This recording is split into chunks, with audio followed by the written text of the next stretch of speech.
Hello everyone, welcome back to Java Tutorials. In this tutorial, we will learn about another type of decision making statement, that is switch case. So, what is switch case? You can imagine switch case as a menu with a list view, where you can select from the list of available options. So let's have a look at the syntax first. This is the syntax for switch case. Very first line is switch. That means it will have the expression for which you have to evaluate and select the case.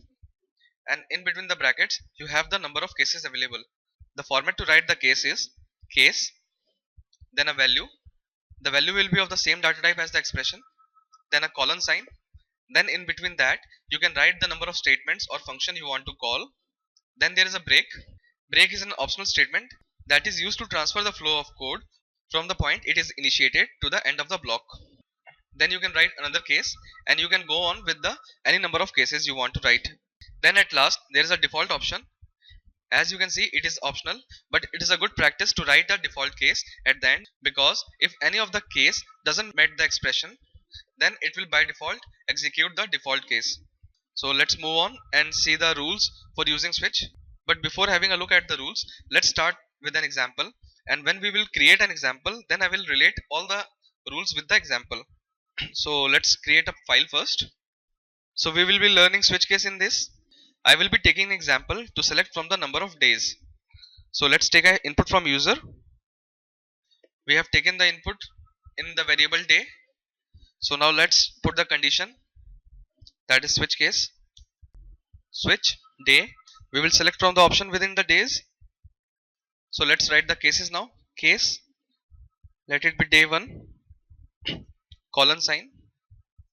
We will print the output as, and then a break statement. Similarly, you can go on with the cases. Case 2, write 2 or 3 cases. See, what I have done till now is I have taken the input from the user. So that was the easy part. Now you know the syntax for the switch. So I have written switch and given an expression day, that it will select from the day. Then I have given the cases, that the value of day can be from the number of cases. So this is our first case, case 1. That means if the value of day is 1, it will print this output and it will exit the switch case. And if the value in the switch expression didn't match the value in the case expression, then it will execute the default part. So let's execute the command and see the output first. Down in the console window you can see it's asking me to please enter a value for day. I can enter any value, but as you can see I have given only 3 cases for right now, 1, 2 or 3. So let's start with the first one. Let's enter 1, press enter. See, it has printed the output as it's Sunday, it's a holiday. So what will happen if I execute the command again and enter 2?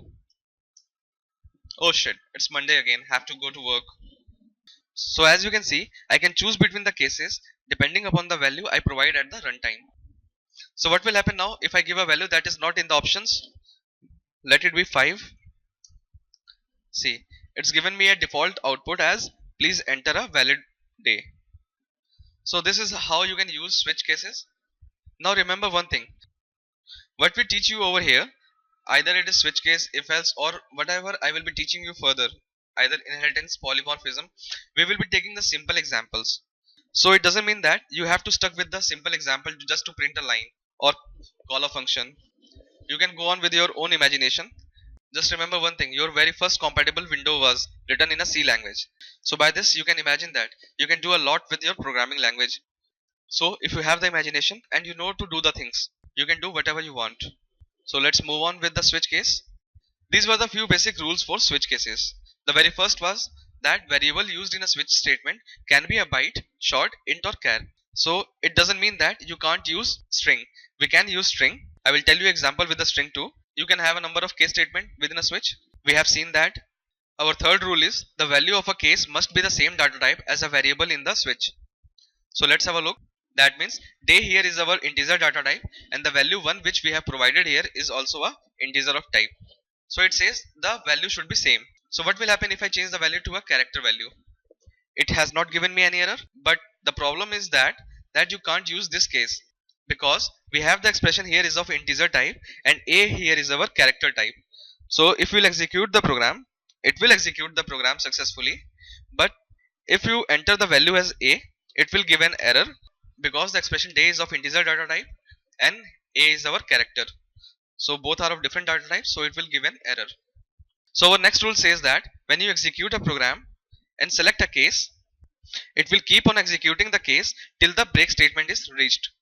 So we have got the output as the first line, then a break statement is hit and we are out of the switch case statements. So what will happen if I will remove the break statement?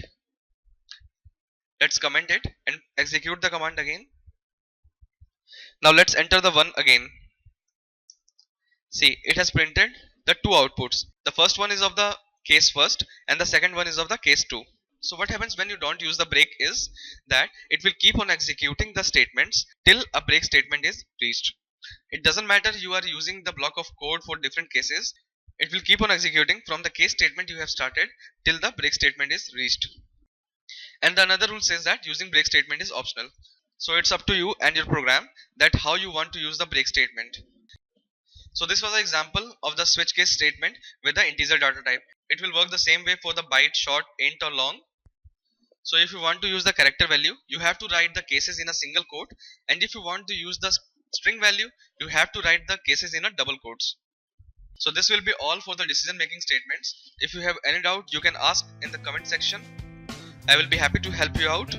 In our next tutorial, we will learn about the loops, starting from the while loop, then do while loop, then for loop. Thank you for watching.